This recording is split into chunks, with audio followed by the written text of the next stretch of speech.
ये भक्ति क्या है, इसको जरा हम लोग डिटेल में समझें। भक्ति की अलग अलग अलग अलग अलग अलग परिभाषाएं दी गई हैं। अनेक आचार्यों ने दी, अनेक शास्त्रों ने दी। कृपालु जी महाराज कहते हैं कि भक्ति भगवान से अभिन्न है। भक्ति और भगवान एक ही हैं। भक्ति भक्त भगवंत गुरु चतुर नाम वपु एक। तो जैसे भगवान अनंत है, अनिर्वचनीय है, ऐसे ही भगवान की भक्ति भी अनंत है। कोई एक व्यक्ति पूरी भक्ति को कर ही नहीं सकता, न अपने हृदय में समा सकता। बड़े से बड़ा संत हो, उसमें भक्ति का एक अंश प्रकट हो जाता। इसलिए सब संतों ने अपनी अपनी अनुभूति अनुसार भक्ति बताई। जैसे आप लोगों को बताया था ना, एक ने हाथी की पूंछ को पकड़ा, उसने कहा हाथी रस्सी के समान। दूसरे ने कहा हाथी पेड़ के समान है, उसने हाथी की टांग को पकड़ा था। तो भक्ति भी ऐसी है। किसी ने बस विग्रह की पूजा में ही भगवान का अनुभव कर लिया, किसी ने कीर्तन के माध्यम से, नाम जप के माध्यम से, तीर्थाटन के माध्यम से, उन्होंने उसी के अनुरूप भक्ति का यशोगान और वर्णन भी किया। तो ये सब परिभाषाओं को सुनने से हमारा भक्ति के प्रति थोड़ा दृष्टिकोण बढ़ जाता कि कैसी अद्भुत चीज है ये भगवान की भक्ति।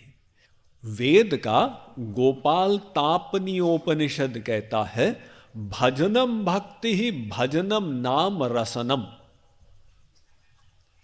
कहता है भक्ति माने क्या? भगवान का रस लेना। भगवान का रस।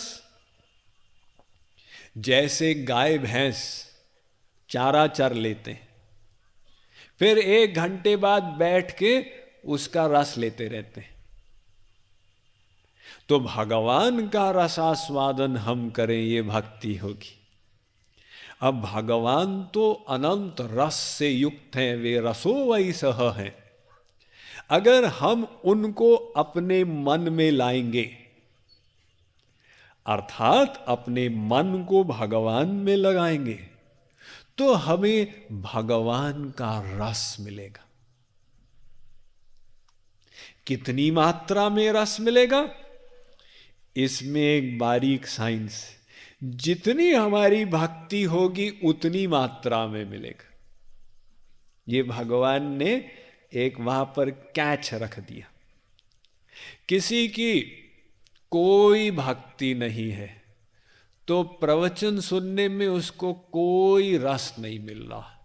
तो सोच रहा है कब टाइम खत्म हो, स्वामी जी उठे, हम जाए यहां से, अरे बड़े परेशान हो गए, चलो ना चलो ना। किसी की 4 आने भक्ति है, वो ही कथा सुनने में भगवान उसको भीतर से 4 आने रस दे रहे हैं। किसी ने भक्ति को बढ़ा के 8 आने कर दिया, अब भगवान अंदर बैठे हुए रस को बढ़ा देते हैं, 8 आने कर देते हैं। आप भक्ति को और बढ़ा दें, भगवान रस को और बढ़ा देते हैं। इसलिए तो महापुरुष लोग कहते हैं, जिनके श्रवण समुद्र समाना, कथा तुम्हारी सुभग सरी नाना, भर ही निरंतर हो ही न पूरे। अरे ये भगवत कथा के लिए तो संत लोग अपने कानों को समुद्र के जैसा बना देते हैं।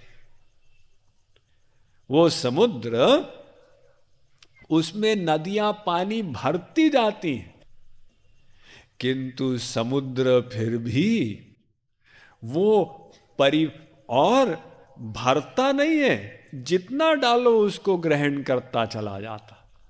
तो भर ही निरंतर हो ही न पूरे।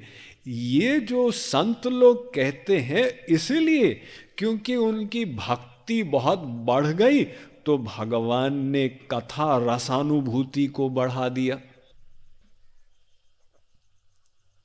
अब कोई कहे साहब हम भक्ति को इतना बढ़ा दें, क्या एक पॉइंट आएगा जहां भगवान का रस खत्म हो जाएगा? भगवान कहें बस बस बस, इसके आगे हमारे पास और रस नहीं है। जी नहीं, भगवान का रस अनंत है, नित्य नवायमान प्रतिक्षण वर्धमानम। इसलिए भगवान का रस कभी खत्म नहीं होता है। तो अनंत काल के लिए भक्त अपनी भक्ति को बढ़ाता जाता है, भगवान रस अनुभूति को बढ़ाते जाते हैं। अभी तो हम लोग शुरू कर रहे हैं ना, आगे आगे जाकर देखें क्या होता चला जाएगा। तो वेद ने कहा तुम भगवान के रस की अनुभूति करो, यही भक्ति है।